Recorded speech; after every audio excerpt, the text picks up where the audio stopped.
Les outils classiques d'analyse économique sont-ils adaptés aux bouleversements mondiaux actuels? Le dollar va-t-il chuter? Céder sa place aux monnaies virtuelles? Pourquoi la Chine et la Russie engrangent-elles depuis quelques années autant d'or? Pour avoir des réponses claires à ces questions complexes, nous avons rencontré James Rickards. Conseiller financier du gouvernement des États-Unis, entre autres, il était déjà négociateur juridique et financier lors de la prise d'otage à Téhéran en 1979. Directeur d'une banque d'affaires à New York, Rickards conseille des fonds d'investissement privés. Et aujourd'hui, il s'inquiète du désarroi des gens plus modestes sur lesquels la crise a fait des ravages. Après le succès en 2011 de Currency Wars, où il faisait de la question monétaire un enjeu de sécurité nationale, Rickards envisage aujourd'hui un nouveau scénario catastrophe dans The Death of Money, la mort de l'argent. Selon lui, seules les nations et les individus qui anticiperont la situation survivront au chaos qui s'annonce. Beaucoup de choses peuvent faire office d'argent. Des tas de choses ont servi de monnaie d'échange. Quand on parle d'argent aujourd'hui, on pense bien sûr au dollar, à l'euro. Historiquement, c'est l'or qui a dominé les échanges pendant des millénaires. Mais au fil du temps, à travers le monde, on a utilisé des plumes, des coquillages, des marques de toutes sortes.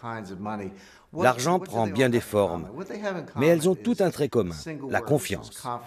Quand on a confiance dans une monnaie d'échange, c'est de l'argent. Si cette confiance disparaît, ce n'est plus de l'argent. Voilà le propos de mon nouveau livre, La mort de l'argent. Dans quelles circonstances le monde pourrait-il perdre confiance dans le dollar? Down 127 points from yesterday. Atlanta Gas, 7, down 86 points. Bonza International, 9, down 45 points.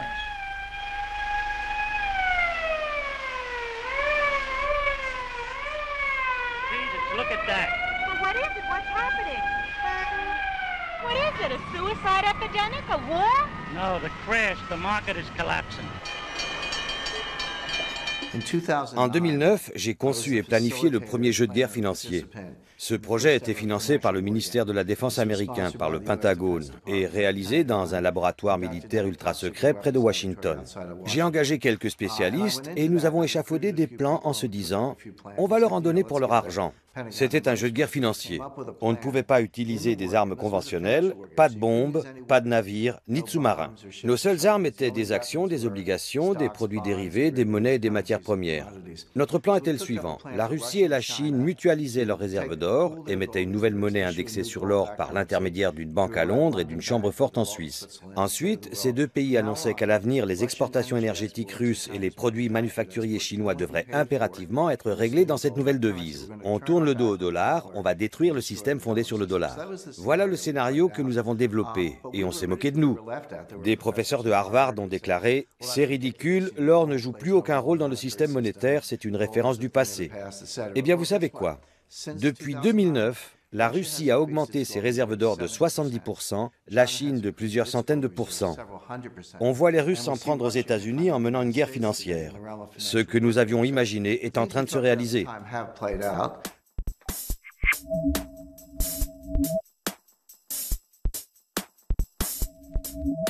La parole est d'argent, alors parlons-en. Pecunia, le mot latin qui désigne l'argent, vient de pecus qui signifie bétail. Pour les Romains, une vache était en effet l'investissement idéal, car échangeable contre du pain, du blé, des vêtements, etc.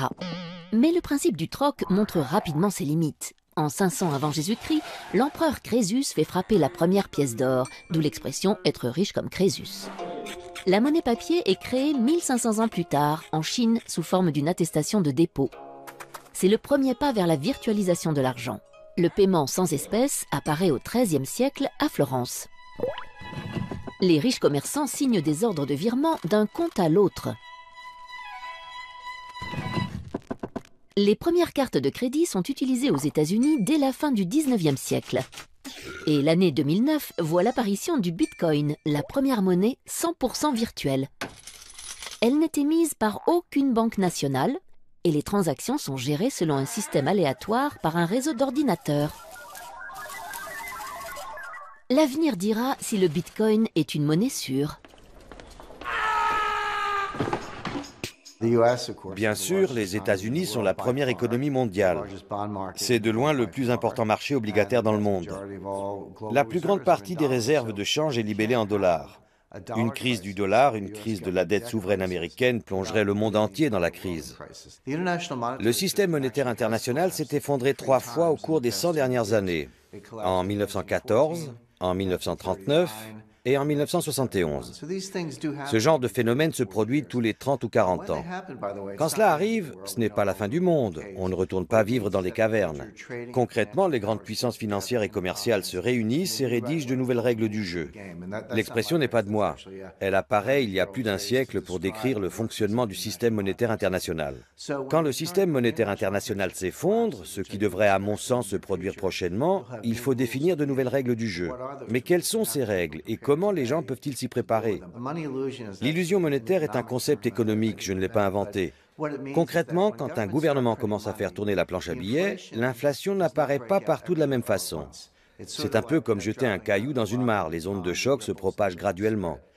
Les individus qui sont proches de la création de la monnaie, les banquiers et les gérants astucieux de fonds de placement, en sont informés les premiers et ils achètent des actifs.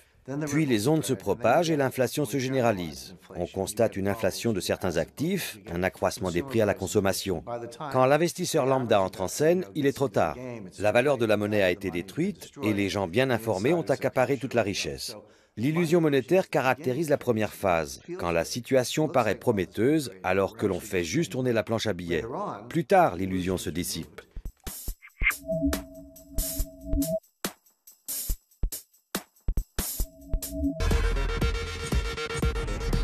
C'est la plus célèbre devise au monde sur laquelle est inscrite aussi la plus fameuse « In God we trust », même s'il y a longtemps que les mécréants lui font davantage confiance qu'à Dieu. L'heure est grave, de plus en plus contesté, le dollar est même menacé de disparition. Il pourrait être remplacé par la monnaie virtuelle et autres moyens de paiement numériques. Pourtant, s'il quittait la scène, quel drame pour le rêve américain auquel il est intimement lié. Rien ne pourrait l'effacer de notre imaginaire où il occupe une place de choix. Le dollar est lié à la naissance de la nation américaine. Il a été créé pour financer la guerre d'indépendance. Il est synonyme de conquête et de pouvoir. C'est un trophée. L'Américain est dévoré par l'ardente ambition de faire fortune. C'est l'unique passion de sa vie. Chacun ici désire devenir riche et s'élever dans la société. Personne n'estime impossible d'y parvenir, écrivait Tocqueville en 1840. Même si les immigrants qui rêvaient d'une Amérique aux rues pavées d'or ont vite déchanté. Bretton Woods l'a encore magnifié en faisant l'unique monnaie des échanges internationaux à la fin de la Seconde Guerre mondiale. Symboliquement, depuis, posséder des dollars, c'est pouvoir se payer n'importe quoi, partout dans le monde. En littérature, même Jack London, l'homme des grands espaces, lui consacra une nouvelle pour $100 de plus. Quant au cinéma, il a joué un rôle capital dans la construction du mythe. De Capra à Eastwood, on ne compte plus le nombre de films où il tient le premier rôle. Et c'est bien $1 silver que chante Marilyn dans Rivière sans retour. Aujourd'hui, s'il n'a quitté ni les livres, ni les articles, ni les séries, les jeux vidéo ou l'art contemporain, son image fait particulièrement fantasmer les rappeurs, dont il est devenu l'accessoire préféré à longueur de clip. Il y a des choses que l'on sait. On connaît l'échelle du système et on sait aussi qu'un krach est en rapport exponentiel avec la taille du système. Quand le système triple de taille, on ne triple pas le risque, on le multiplie par 10 ou par 100. C'est la nature d'une fonction exponentielle. Quand on regarde le système actuel, on constate qu'il est beaucoup plus gros qu'avant. En 2008, par exemple, on a tous entendu l'expression « trop gros pour faire faillite ». Les banques étaient trop grosses pour faire faillite, il fallait les sauver. Eh bien, vous savez quoi? Aux États-Unis, depuis 2008, les 5 plus grandes banques sont plus importantes encore. Elles contrôlent une part plus grande des actifs bancaires et elles ont une panoplie plus large de produits dérivés. Ce qui était déjà trop grand en 2008 pour disparaître est encore plus grand aujourd'hui. Ce qui veut dire que le risque d'un effondrement catastrophique est encore plus grand. On voit ce qui nous attend. Aujourd'hui, avec les réseaux sociaux, nous sommes plus connectés que jamais. La possibilité qu'une perturbation minime se propage à grande vitesse est encore plus probable en raison de cette connectivité accrue. Si un nombre suffisant d'individus, ce que l'on appelle le seuil critique, est atteint, les agents économiques commencent à changer de comportement en fonction des réactions d'autres agents. Voilà le seuil critique. Il varie d'un individu à l'autre. Mais s'il est atteint, alors des événements mineurs peuvent se propager et causer un effondrement systémique, comme un flocon de neige peut provoquer une avalanche. En d'autres termes, pour qu'un tel phénomène se produise, il faut que les agents soient connectés, il faut qu'ils communiquent. Sans cette connectivité et cette communication, on ne risque pas un changement de comportement à grande échelle.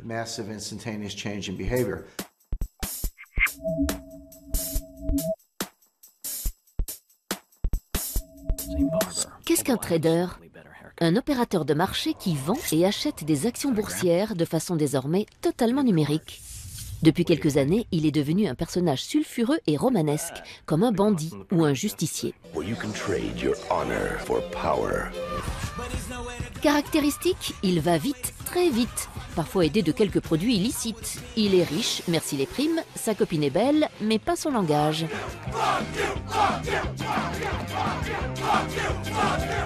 Selon le psychologue Robert Hare, 10% des traders peuvent être qualifiés de psychopathes, pourcentage 10 fois plus élevé que dans l'ensemble de la population.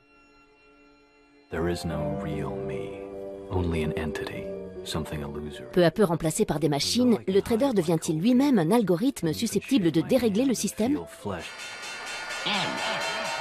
Nous courons le risque qu'un jour, les choses nous échappent totalement et qu'une défaillance entraîne le reste du monde dans l'abîme, les marchés européens et asiatiques compris, puisque tout est interdépendant et se passe à une vitesse fulgurante. C'est ce qui inquiète les gens.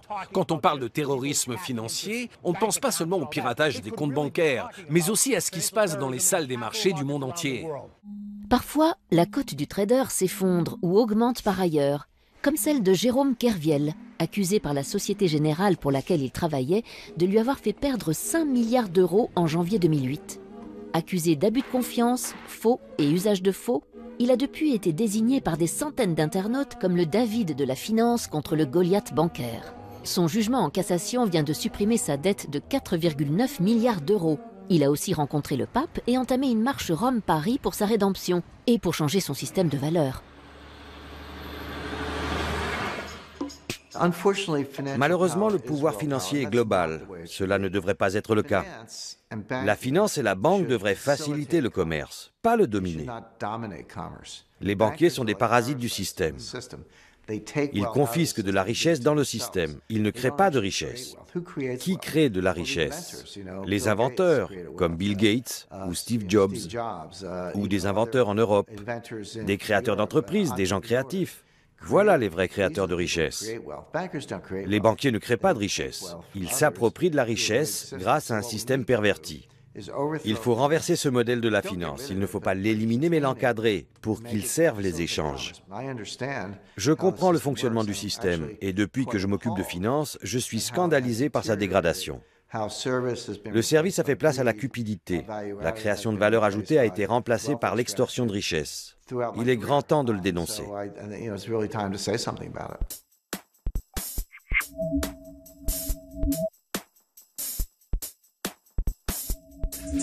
Qui se souvient du Bancor, un nom poétique pour une monnaie qui n'a jamais vu le jour? Imaginé par le grand économiste britannique John Maynard Keynes, le Bancor se voulait le nouvel étalon monétaire international émis par un organisme indépendant. Mais les États-Unis ne l'entendaient pas de cette oreille en 1944. Pourtant, l'esprit de neutralité du Bancor pourrait bien avoir inspiré les créateurs de l'euro, utilisé dès 1999 pour les transactions. On retrouve au fondement de la monnaie européenne la même ambition de créer une devise supranationale. Aujourd'hui, les monnaies virtuelles ont le vent en poupe. Elles ont investi les jeux vidéo principalement en ligne. Sur Second Life, Entropia Universe ou World of Warcraft, accomplir une mission ou dérober un butin peut rapporter des Linden Dollars, des Project Entropia Dollars, des Adena ou autres PO. Certaines plateformes proposent même de convertir les gains amassés en vraies devises ou, plus pragmatiquement, de les utiliser pour régler son abonnement. A l'inverse, pas de problème pour renflouer son porte-monnaie virtuel. Il suffit de se munir d'une carte bancaire, bien réelle cette fois. On n'oublie pas le Bitcoin, la monnaie virtuelle de la vraie vie. Créé en 2009, le Bitcoin est une devise électronique cryptée qui permet notamment d'effectuer des transactions en ligne sans passer par une banque. Le revers du Bitcoin, son cours très volatile qui fait des montagnes russes. Et sa sécurité. Ainsi, 650 000 bitcoins, soit près de 300 millions d'euros, se seraient volatilisés suite au dépôt de bilan de la plateforme d'échange de bitcoins Mt. Gox ces dernières semaines. Enfin, pour ceux qui ont prévu de voyager prochainement sur Mars, PayPal vient de lancer PayPal Galactic, un système de monnaie universelle qui permettra de faire ses courses dans l'espace.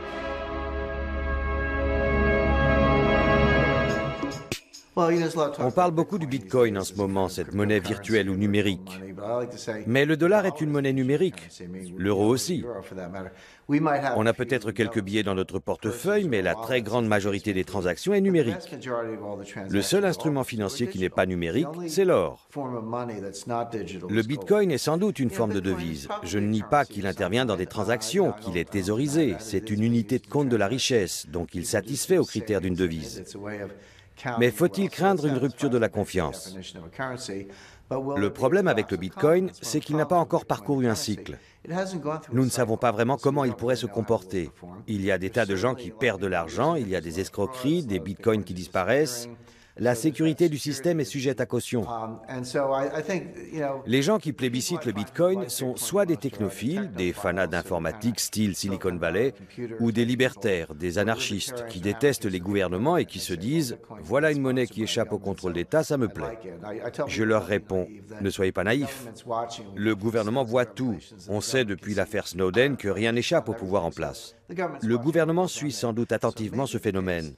Il est possible que le Bitcoin en tant que devise disparaisse, mais que la technologie qu'il a engendrée survive à travers certaines applications.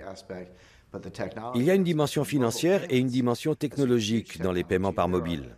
Il y a des milliards de gens dans le monde qui possèdent un téléphone mobile. Ils n'ont pas de ligne filaire, ils n'ont pas de compte en banque, mais ils ont un téléphone mobile.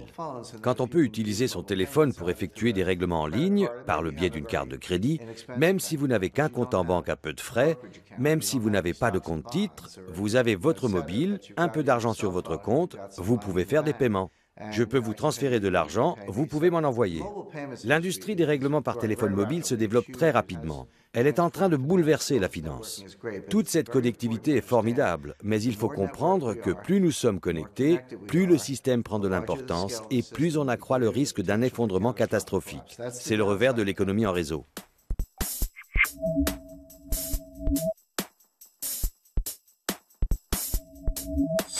Le monde compte environ 180 monnaies officielles.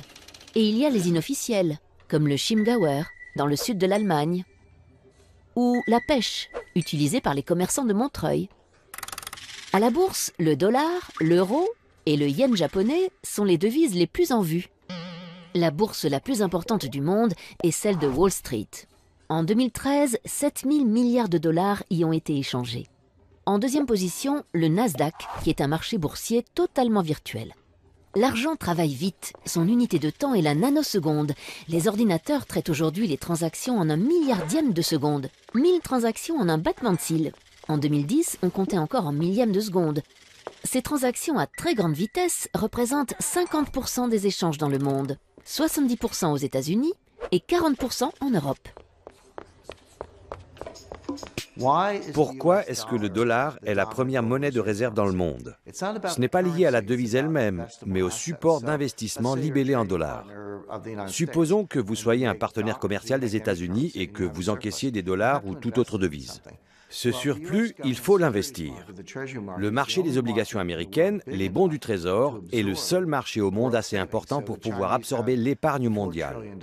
Les Chinois détiennent 4 000 milliards de dollars de réserves de change. Mais il faut aussi compter le Japon, Taïwan, toutes les grandes puissances commerciales. Collectivement, cela représente des milliers de milliards de dollars. Tout cet argent est placé en bons du Trésor américain, non pas parce que les gens adorent ces obligations, mais parce que c'est le seul marché assez grand pour absorber ces liquidités. Si on examine le marché de la dette souveraine en Europe, il est comparable au marché américain. Mais il est morcelé. Il n'existe pas d'eurobond.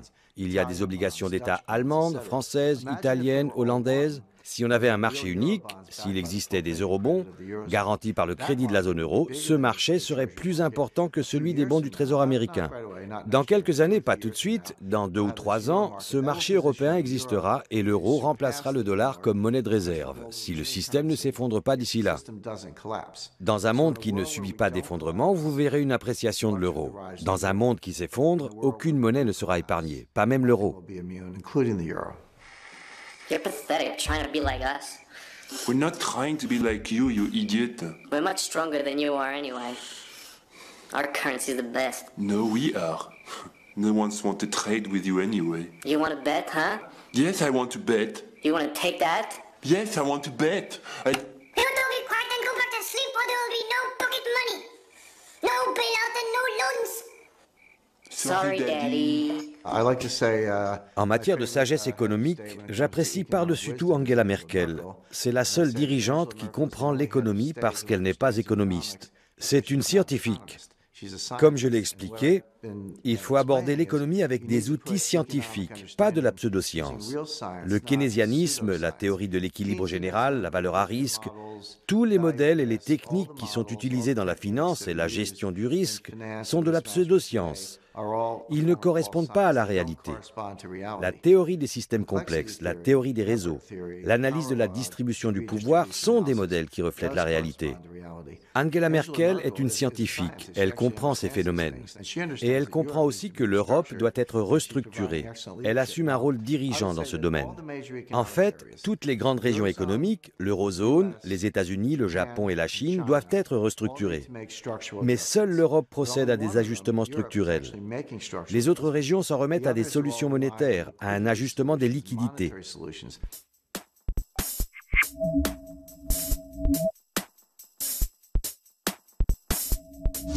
Avec 1400 milliards de dollars, la Chine est le premier détenteur étranger de la dette américaine. Or, il existe une blague connue parmi les banquiers. Si tu dois 1 million à quelqu'un, tu as un problème. Si tu lui dois 1 milliard, c'est lui qui a un problème. La Chine et les États-Unis, c'est un peu comme une entreprise qui voit son plus gros client s'enfoncer dans l'insolvabilité. Faut-il lui prêter toujours plus en espérant qu'il va se refaire une santé, ou bien accepter sa perte et passer à autre chose? Autre problème, le client paye avec du papier qu'il imprime à volonté. Si la Chine s'affranchit brutalement du dollar, c'est l'effondrement du billet vert. Si elle le garde, c'est l'effritement de ses réserves de change. Sa tactique, c'est donc de s'en débarrasser en douce. Une désaméricanisation progressive. C'est au moment de la crise du shutdown, en octobre dernier, que la Chine a mis en garde les USA en leur signifiant qu'elle allait réduire au maximum son exposition au dollar américain. Malgré les risques géopolitiques que cela comporte, la Chine a revendu en décembre 2013 pour presque 50 milliards de bons du Trésor américain. L'acheteur devient ainsi vendeur massif. En parallèle, la Chine mise sur l'or, car plus le dollar s'affaiblit, plus le cours de l'or monte, tant et si bien que la Chine est devenue en moins de 3 ans le premier consommateur mondial d'or devant l'Inde. La somme des réserves d'or de la République populaire de Chine a atteint une valeur record de 3 820 milliards de dollars. Pour éviter la crise diplomatique, le président du Fonds souverain chinois a simplement déclaré « Avec la future reprise de l'économie américaine, l'attrait de la dette américaine s'affaiblit. À long terme, ce n'est plus un bon investissement. » Reprise de l'économie américaine, oui ou non? Dans tous les cas, l'empire du milieu semble préparer l'après-dollar. En fait, les Chinois sont les plus grands fans du dollar. Nous leur devons tellement de dollars qu'ils veulent un dollar fort. Mais si nous dévaluons le dollar, que va-t-il arriver au cours de l'or? Il va monter. Les Chinois ont une couverture pour ce risque. Si le dollar perd de la valeur, ils gagneront de l'argent sur l'or. La Chine achète de l'or pour couvrir son exposition au dollar. J'engage les investisseurs à les imiter. Si c'est bon pour les Chinois, c'est bon pour tout le monde. Aux États-Unis, quand on parle des vieilles fortunes, on pense à des fortunes accumulées depuis un siècle ou un peu plus, comme celles des Rockefeller ou des Kennedy. Mais en Europe, les vieilles fortunes remontent à 4 ou 5 siècles. J'étais à Rome, il y a peu, devant le Palazzo Colonna. Les Colonna sont riches depuis le XIIIe siècle. La fortune de cette famille remonte à 800 ans. Ça, c'est une vieille fortune.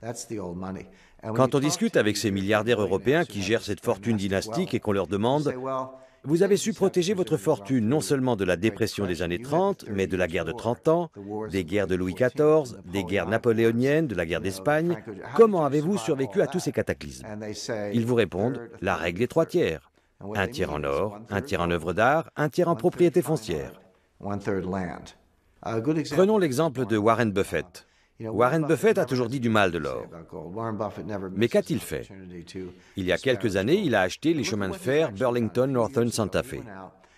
Il a acheté tout le réseau, il l'a privatisé. Il n'est plus coté en bourse. Qu'est-ce que c'est une compagnie de chemin de fer? Ce sont des actifs durables, des rails, des droits de passage, des concessions minières, du matériel roulant, des aiguillages, des signaux.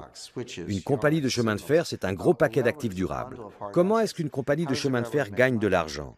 en transportant des biens durables, du maïs, du blé, du charbon, de l'acier, du pétrole. Une compagnie de chemin de fer, ce sont des actifs durables qui transportent des biens durables. Quand Warren Buffett fait cela, les gens disent « Warren Buffett aime bien les actions des entreprises de transport ». Pas du tout. Il investit ses dollars dans des actifs durables. N'écoutez pas ce qu'ils disent, observez ce qu'ils font. Where is here? Sorry, I can only look for businesses.